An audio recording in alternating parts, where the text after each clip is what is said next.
I am doing the R&D Tax Credits. Okay. I'm going to teach. Are you guys familiar with R&D Tax Credits? Yes. You are. Great. Well, R&D Tax Credits is probably one of the best kept secrets. It's not a secret. Well, it is one of the best kept. To most smaller companies, it is. No, it's self-inflicted ignorance. It's not a secret. There's a difference. I'm going to have to. That's on tape, right? I love that. I love that. No, I mean, it's like you talk about people misdescribe things, Right. and then they wonder why they get it wrong. Absolutely. So, Well, basically, it's a source of funding for companies that Yes. increases their EBITDA, which is the valuation of their company. And most of middle-sized and smaller-sized companies in America are not taking the R&D tax credit. And why is that? Why is several that? reasons, but Yeah. we'll give you our reasons. Yeah, well, one of the main reasons that they don't is, CPAs do what CPAs do. And most CPAs do not know how to do the R&D tax credit. Well, it is relatively complex, and there are penalties for misdoing. Very, very much so. So I work with Tributin. Tributin is the CEO is Patrick Shelley, which I showed you a little earlier. This is Patrick Shelley. I am the marketing guy for Tributin for the Las Vegas area. And he has done approximately $500 million in basic refunds. We call them refunds versus just a credit, because people are under the misconception that, it's just a credit. They don't even know what a credit is half the time. So what we've got to try to do is try to do education workshops like this, we do them for companies, across everywhere in the U.S. Especially with the new laws that the new administration came in. He did some fantastic things for it, such as being able to take it all in 1 year versus spread it out over 5 years. So there's some good things there. Let's see here. Now, the history of these. Back in 1981 is when they first started, when Ronald Reagan was the president. And as a result, Congress had to reauthorize it like every 2 to 3 years. So basically, it was mainly made for the manufacturing industry.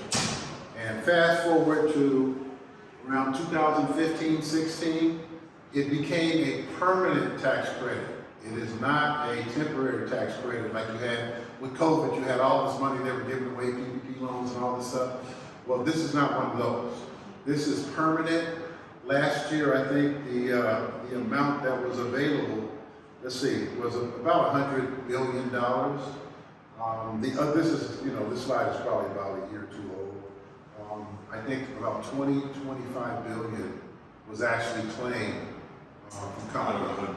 Yeah, but still, I mean, there's a lot of money that's sitting there in most companies. If a company did any type of innovation or creativity, they're basically eligible. Of course, you have to go through with a niche CPA that knows what he's doing. Question. When you say it's available, are you making the assertion that they're transferable tax credits? No. Okay. Then it's not. Then that slide is wrong. It is. Yes, and the reason is the amount claimed versus the amount authorized assumes that the corporation is paying income tax to begin with. No, authorized. Okay. All right. So what I'm saying when I say the amount available, that's the overall amount. If I have a corporation that doesn't pay income tax for the last 20 years, You're not going to get anything. that's what I'm saying. So that slide represents what is theoretically available. Many corporations, especially the most successful, don't pay income tax anyway. Yeah, well, a lot of them do. We have several. That's why this is one of the fastest growing niches in America. Okay. There are several. The biggest company in America, they're doing, golly, we're at about $500 million. They're doing probably 3 times that. You're talking about Apple's claiming their tax credit? Correct. Yes, I'm talking about companies claiming the tax credit after they wrote everything off. You got a tax bill of $500,000, right? We do the study. Then our study says it's $500,000. We just eliminated your tax bill. Well, that's not the biggest one, is it? Well, Apple has. Apple has the top. You said the largest company. No, I'm saying the largest companies in America are claiming it Okay. already. They have the large tax teams already. Yes. But I'm talking about the guy that's coming to this workshop. Okay. Okay, the guy that's here that has 100 employees, 200 employees. Middle Mid-level companies like that. Now, every once in a while we run across a much larger company that has not claimed it. But again, that's not our demographic. Again, when it comes to what qualifies for R&D, I like to simplify it. All of these tech companies are doing some type of innovation or creativity. They're always, look at AI, they're improving it. It gets better and better and better. Software, improvements, innovations. Every time they work on it, that's basically what they're doing is R&D. All of those activities that they're doing to get things better or whatever that technology is. You're getting into the accounting of the incremental, the credit is only on the incremental increase. You're going to get into that, right? I'm not going to get deep into the tax stuff. No. Oh, No. What's the purpose? The purpose is to educate people like you. You know a lot about it, obviously. I've been Now, do you know a lot about R&D tax credits? Am I familiar with it? Yes. Do you know a lot of the inside? You know much about it? Right. Well, that's what it's for. You obviously know everything about it so far. No, I actually. My purpose here is to educate people that they're even available. I'm not here to be the tax guy. I'm not a CPA. Okay. My company doesn't pay tax. Well, most startups don't. Yeah, most startups don't. 45 years. Oh, okay. Well, yeah.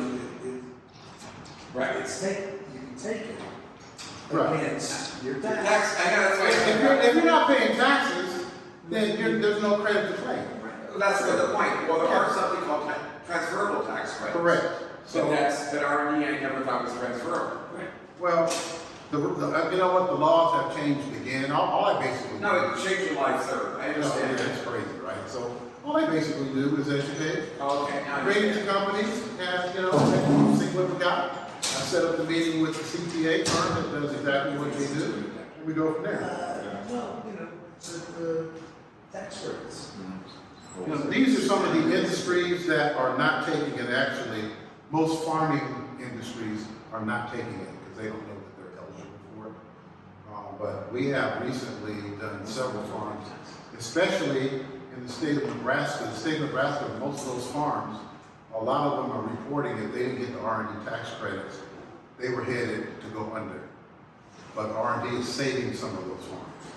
So it's a lot of money that's involved here, for somebody that, is not in that situation. But somebody can use an extra $100,000, $200,000, why not? So these are very familiar industries. Did you know that a brewing company, that does, craft brewery, that qualifies for R&D tax credits? For all the testing, with the formulation, right? Absolutely. Distilleries are huge. They qualify as well. All these different industries here, manufacturing, just about all of manufacturing, they're always trying to improve on the ground what they're doing with their manufacturing. Just about all of those are going to See, qualify. consumer and retail. Yeah, you just never know. That's why we set up the meetings, and the meetings are set up to ask questions to find out more about the inside. What are they doing with the company? That's not my job. My job is just to get them to the table. This is what it is. There's a possibility that this guy, one of the first questions I asked that he was talking about, are you guys paying taxes? If you're not paying taxes, then this does not apply to you. Yeah. And I'm curious, how are you not paying taxes? And how does that work? Well, you see, a long time ago, when I was a child, Okay. my cousin was the comptroller for the New York Times. My father always used to drag me along every tax season to learn how to do the taxes. Okay, gotcha. So you learned from the inside out. I've grown up with it. The R&Ds are only available against your tax liability. Correct. And, it depends. You can also have tax loss carry forwards, which exist for 20 years. Correct. And, what you do is you have your tax loss carry forwards, and each year you have to report what the existing tax loss carry forwards are. And it's just understanding, what the tax codes are and how Using them in your favor. you do the taxes, that are most advantageous. And, R&D are write-offs against your tax liability. Right. And if you know, unfortunately, if you don't have a tax liability, you can't write off that year. Yeah. So you can save your Right. R&D for the next year, or, you know, Like you said, you go 20 years, 20 years 20 years R&D Mhm. credits. Okay. so Like you- backtracking? forward. Oh, forward. Uh-huh. Cash Now, transfer since you mentioned that, let's assume that a company is, you know, they pay taxes the last 3 years and they knew nothing about this, right? We can go back and do the study. You have to do the study for each particular year to determine whether they're going to be eligible. But we've seen Is that just so the laws changing so often? correct. Like if you take a look at the frozen yogurt retailer, I'm not allowed to say their name, but they're a national retailer. Nothing about the R&D. Well, $1.3 million more back in their bank account. They know all about the R&D now, and they take it every single year. I bet they're happy. Oh, they're very happy, very happy. So, if you buy a brand new computer in order to do 3D modeling, and you are looking to develop a widget, well, that's research, isn't it? That's absolutely, research. absolutely. And if you didn't have tax liability that year, but you keep track of your investment in the hardware and the software, and if you can adjust the labor costs or whatever costs, you keep track of that, and it's available as a carry forward. Exactly. Everyone know? No, you got that. She's on top of it. I What's love it. happening into the conversation? That's what I'm talking about. You know, I'm not a tax guy. I'm a marketing guy. But I know that we've been able to help several companies, not just here, I'm talking nationally. One of the big things that he's actually doing is in the autism space. He basically is the one that kind of like did the deep dive into what these autism programs are doing to help kids with autism. And by doing that, he was one of the first ones that presented the autism industry to get the R&D tax credit to the IRS. He also used to work alongside with the IRS with a software program. So there's some of the companies that he's done in the last 6 months to a year. I think the refunds have raised anywhere from $1 million to $6 million. So there are a lot of companies out there paying some taxes. And you know, are you familiar with obsolete inventory? No. Okay, well, obsolete inventory. Now, that's very interesting. So if I have a box of widgets, which are in inventory and cost $1,000 for this box of widgets. Well, nobody wants these widgets anymore because they moved on to widget version 6 or whatever. Well, you know, if I want to write off the obsolete inventory, there is a whole bunch of rules and regulations to write off obsolete inventory. You know, you have to have all these steps if you actually look at the tax code, okay? But you can sell what would be obsolete inventory. Well, you know it's obsolete, but it's just inventory. Only you know it's obsolete. So if it costs $1,000, you can sell it for a penny on the dollar. And you can sell it for $10. Write a check to the company, $10. You've bought the obsolete inventory. And you can take it and throw it out. But it costs the company $1,000. So that's a loss on the inventory, There you go. right? That's something I feel like I definitely face when I own a retail store. Well, you know, you can accumulate inventory all over the place. Look at your computers, Mm-hmm. right? That computer costs $1,000. Well, it's now it's obsolete. But if you want to go through it'll take you longer to do the tax calculations on obsolete inventory, write down all the steps you have to do. You have to advertise it for sale, and you have to do all these ridiculous things. Whereas if you sell it to yourself for $1,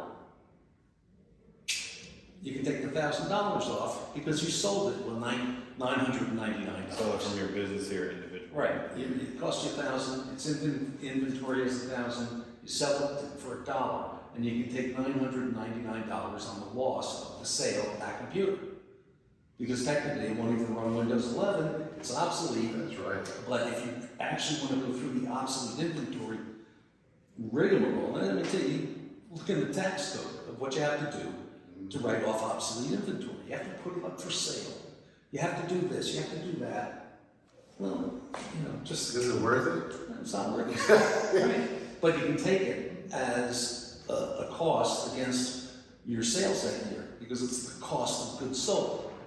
And you sold for $1. What did it cost? $1,000, $999 is going to come off. That's perfectly legal. But most people don't understand how to do math anymore. And that's another reason a lot of CPAs don't want to do it, because it's a lot of time. We're not used to doing it on a consistent basis. Like, all right, generally won't do, unless they have at least 5 W-2 employees, we won't do it. It's rare they'll do it, but there's some, every once in a while we'll have a guy that's making a ton of money. He might be, like operating his own corporation. And every once in a while we run across that guy that's actually paying taxes, doesn't have a great CPA like you, but that knows his stuff. And so he's paying his taxes, and in that case, we have done a few of those in the past. But some of these are some of the eligible costs when it comes to software, staff costs, IT, power, external workers, clinical volunteers, third-party payments to people on the 1099, research contributions, etc. And those are all for R&D. These are all for R&D. You want to keep all your bills, and it's always a good idea if you're in business. No, don't have digital bills, Make sure they send you the paper. There you go. Because you want to have paper. Yep. Hard software can be destroyed. Yep. Here's the 4-part test.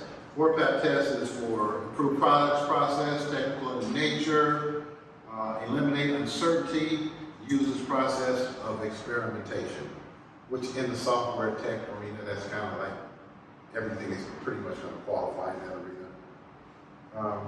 They had this gentleman is one of the U.S. senators, and basically he was at a conference with CPAs and business owners, and he was basically kind of giving them a hard time because this is one of the credits that's available that at the time when he said about 90% of companies that were eligible were not using it. And what do they do with the funds when they're not claimed?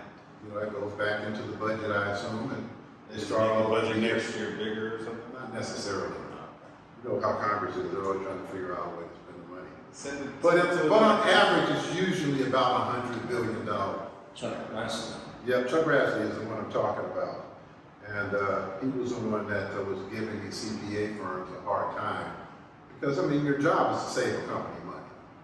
And a lot of them really know the code. Yeah, but again, they're busy as heck doing what they do. And it's hard to remember everything. The tax code book is like, you stack them up, it'll go from here to the moon. Yep. What he said is too often think that these tax incentives, that these happen to be for big corporations, and basically he's saying it's not true. It's not just for the big guys, it's for the smaller guys as well. So again, Amazon, Nike, FedEx, we talk about, the other gentleman's talking about the big companies. I think their total R&D refund was about $3.5 billion. That's a lot of money. Amazon never made money for the first, 20 years? Yeah. They always were showing a loss. And they were probably using R&D. No, they were selling below cost. Yeah. They were taking loss to wipe out market share. There was Bill Gates, and I was there at this building. I swear to God, this is honest to God's truth. Convex, 1997, Office 1997, the Convex show in Paris. Bill Gates was there to present Office 1997. Like the software office? Yeah. Long time ago. And I've heard that's when I was born. okay, so what he said was, I think it was, this is what he said. He said that, they were facing a lot of competition. They had WordPerfect coming along, and they had Lotus 1, 2, 3, and DBase, and WordPerfect was for word processing. Lotus 123 was a spreadsheet, and DBase was a database operation. And he said, you know, and so what we did was that we came out with a thing called Microsoft Works. And since all the computer manufacturers were buying Windows, the first version of Windows, they offered them Microsoft Works for $1 a copy. And all the constructors, Dell and all these guys, were able to sell a computer not only with Windows, but with all this word processing, spreadsheet, and database. And he said, wipe them all out. Wiped out WordPerfect, Lotus 123. I remember WordPerfect. That's amazing. Okay. You know what that is? That's illegal. That is predatory price practicing, using monopoly power. And Microsoft was legally broken up under the Sherman Antitrust Act. It had to be separated. But George Bush came in, and the first thing he did was have the Justice Department make a settlement with Microsoft before the case went to the Supreme Court. Because they knew they were going to be broken up, if the Supreme Court was going to, uphold the breakup, because they're a monopoly and they were doing all these things. So George H. Bush, not H.W., George, the younger one, had them cut a deal. The firm was the first thing the guy did as soon as he got in office. Took around Microsoft, being broken up. Do you wonder why that happened? Gee. Politics. No, corruption. That's what I'm talking about. Yeah. Corruption. Still happening every day. Yeah, That's what what's they going do. on? You know who pushed Google into mainstream existence? The U.S. government. There was a thing, remember Alta Vista? Alta Vista, Sun Microsystems, was free. It was just the same thing as Google, except they weren't running the advertising game. And the U.S., the first time I heard of Google was in the patent and trademark thing with the trademark office. And literally, on the phone with the inspector, they said, well, just use Google and you'll find it. I said, Google? What's that? I remember that like that. I remember that. Like It was the yesterday. U.S. government pushing. Yeah, a friend of mine called me and said, hey man, I just found this Google thing. Like, what is it? And let's fast forward to today. Right. He was like, oh, it's going to be the biggest thing. I'm like, yeah, all right, sure, whatever. So, anyway. They made sure. Yeah. So anyway, there's a lot of benefits. You guys can see what they are. Basically, I look at it as a source of funding for a lot of companies. We do have companies that the CEOs live on R&D every year because they know they're going to get that refund every single year. It's tough when you start. If you're not super big, you're paying $70,000, $80,000, $90,000 a year in taxes. You're going to get it back, and you're living on that. So again, we have software programs that deal with this, but he also is basically working with the IRS because the IRS will not accept them. They do a little pre-check on them when you send them in before they would take them and go through the process. And a lot of people thought they were knew what they were doing, but they would get rejected. So they have an audit process. As soon as you submit it, they're double checking. He's like next level the way he does it. So everything, he knows what the audit process is going to be. And so he kind of prepares it. It's a study is what it is. And so he prepares the study so that most of his go right through. Again, it's just simplified. It just depends on, who is doing it. Because we've run across many companies where they said, oh, our CPA did it. And he was like, well, we'd like to take a look and see what it looks like. It comes back totally wrong. And companies say, oh yeah, they're small and it's totally wrong. And he's like, you better hope you don't get an audit on this thing. Because it did not. It's very niche, very, very niche. Yeah, So, you really do have to read the tax code. yeah, absolutely. Read the book. If you look in the form 1120, which is business corporations, they give you an estimate on what the average time is to complete this tax form. Even if you're a small business, mom and pop? A week. That means working every day for a week. That's right. I've been there. Yeah. Okay. It's still there. You know, and so, you know, learn the tax code. It's a pain in the ass to do it, but once you do it, you understand what you have to do.